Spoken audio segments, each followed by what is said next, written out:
बड़ी जानकारी सामने आ रही है। ट्रंप के भाषण के बाद बाजार पूरी तरीके से क्रैश हो चुका है। 25 मिनट में, मात्र 25 मिनट में 550 अरब डॉलर का नुकसान हुआ है। S&P 500 फ्यूचर्स में तेज गिरावट दर्ज की गई है। एशियाई बाजारों में गिरावट दर्ज की गई है। दक्षिण कोरिया कॉस्पी 3.4% गिरा है। हांगकांग की बात करें तो हांगकांग हैंगसेंग 0.8% नीचे आया है।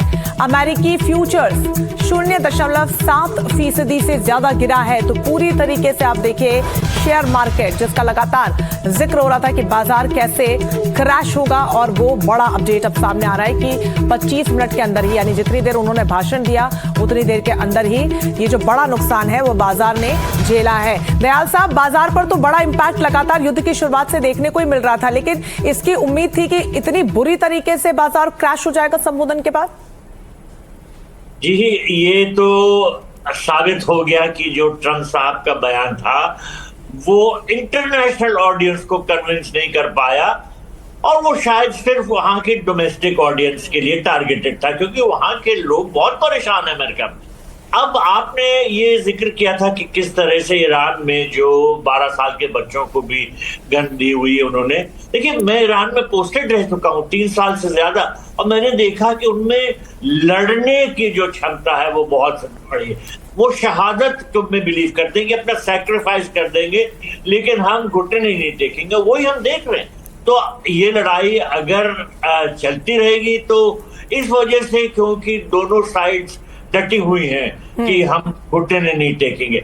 अब किस तरह से इसको रोका जाए, सबसे बड़ी वरी ये है, क्योंकि ट्रंप किसी की सुनने को नहीं है, इजराइल किसी की सुनने वाला नहीं है, और ईरान भी किसी की। बिल्कुल, और वो तो देखने को भी मिल रहा है कि जो जब युद्ध विराम की बात अमेरिकी राष्ट्रपति कर रहे थे, तब इजराइल ने साफ कह दिया था कि हमें हमारे सुरक्षा हितों की गारंटी नहीं मिलती साहब, तब तक हम हमले जारी रखेंगे। हमारे साथ धीरज कौल भी जुड़ गए हैं, आपसे भी सवाल लेंगे, चर्चा को आगे बढ़ाएं। उससे पहले एक बड़ी खबर सामने आ रही है। बड़ी खबर बता देते हैं।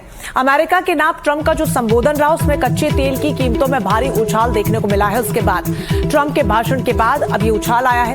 $105 प्रति बैरल दाम पहुंच चुका है। संबोधन से पहले ये $100 से कम थी कीमत, लेकिन अब इसकी कीमत बढ़ गई है। डॉक्टर धीरज, एक तरफ तो बाजार क्रैश हो गया, दूसरी तरफ कच्चे तेल की जो कीमतें हैं वो बढ़ गई हैं।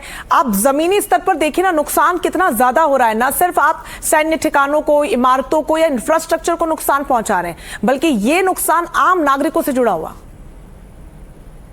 बिल्कुल, देखिए अमेरिका के अंदर 401k मतलब हर किसी का एक पोर्टफोलियो होता है जो मैनेज होता है। तो $14 ट्रिलियन ग्लोबल इकोनॉमी को हिट हुआ है इस वॉर से। 14 ट्रिलियन, जो अगले 1 और 2 क्वार्टर्स के अंदर सबको दिखने भी लगेगा। इसके अलावा अगर आप मार्केट्स को देखें, क्योंकि मैं कनेक्टेड हूं, हम लोग एंटिसिपेट कर ही रहे थे कि मैक्सिमम 4 वीक्स की ऑक्सीजन बची है मार्केट्स में। उसके बाद हमें स्टैगफ्लेशन, जो कि इन्फ्लेशन आप देखेंगे और इंटरेस्ट रेट्स ड्रॉप होते हैं, और उसकी वजह से रिसेशन का एक खतरा बढ़ता है। तो ये जो भाषण आया, इसके अंदर हम एंटिसिपेट, आपने देखा 2 दिन पहले मार्केट्स ऊपर हुई थी इस एंटिसिपेशन में कुछ सीज फायर, कुछ कूलिंग ऑफ होगा। लेकिन इसके बाद जो मुझे लग रहा था, जो मैंने डिफरेंट मीडिया शोज पे बोला, कि अगले 2 से 4 हफ्ते में बहुत बड़ी मात्रा में पाउंडिंग होगी, सॉफ्टनिंग ऑफ टारगेट्स होंगे, और उसके बाद शायद बैठ के दोबारा बात की जाएगी। तो मार्केट के पास इस टाइम इसका एपिटाइट नहीं है। हम लोग जो एंटिसिपेट कर रहे हैं, क्रूड ऑयल $120 प्रति बैरल तक जाने की आशा है, मतलब अनफॉर्चुनेट एक्सपेक्टेशन है। अगर ऐसा हुआ तो इन्फ्लेशन फिर 1.5% ऊपर जाएगी। जब भी क्रूड ऑयल $10 बढ़ता है तो ग्लोबल जीडीपी को 0.2 to 0.4% का ड्रॉप दिखता है।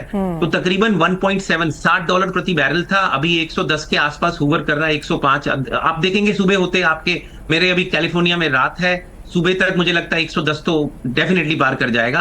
और वीकेंड के ऊपर, क्योंकि मार्केट्स क्लोज रहती हैं, हम एंटिसिपेट कर रहे हैं कि पाउंडिंग होगी बहुत बड़ी मात्रा में, क्योंकि मार्केट और आने वाले समय में डॉक्टर धीरज बहुत ज्यादा समस्या है, क्योंकि सिर्फ कच्चा तेल ही नहीं है, उसके कई डेरिवेटिव्स हैं, केमिकल्स हैं, पेंट्स हैं, सबके दाम बढ़ेंगे और समस्या लोगों के लिए। मैं जी एक पॉइंट रेज करना चाहूंगा। अभी रिसेंटली एल्युमिनियम 6% बढ़ गया है।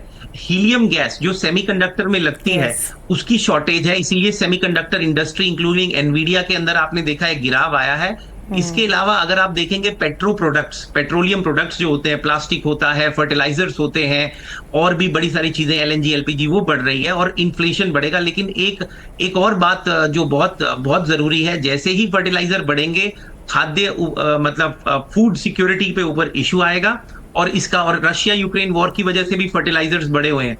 तो कहीं ना कहीं महंगाई अनफॉर्चुनेट है जो दिख रही है। भारत सरकार ने अच्छा काम करते हुए अभी तक इसे मैनेज किया है, लेकिन कोई भी गवर्नमेंट एक्सटेंडेड वॉर के लिए इस टाइम तैयार नहीं है। बिल्कुल, और इसलिए ये कितना लंबा खिंच सकता है और कितनी लंबी राहत सरकारें दे सकती हैं, इस पर भी नजर होगी। आप दोनों बने रहिए। इस बीच एक बड़ी खबर सामने आ रही है। ईरान के परमाणु प्रोग्राम पर ट्रंप का बड़ा बयान सामने आया है। ईरान को परमाणु हथियार नहीं बनाने देंगे, अमेरिकी राष्ट्रपति ने यह कहा।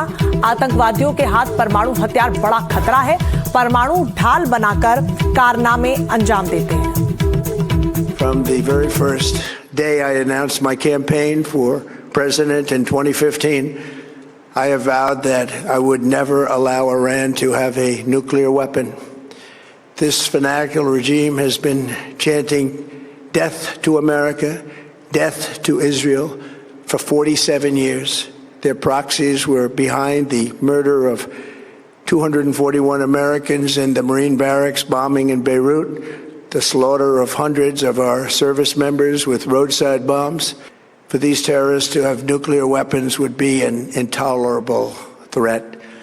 The most violent and thuggish regime on earth would be free to carry out their campaigns of terror, coercion, conquest, and mass murder from behind a nuclear shield.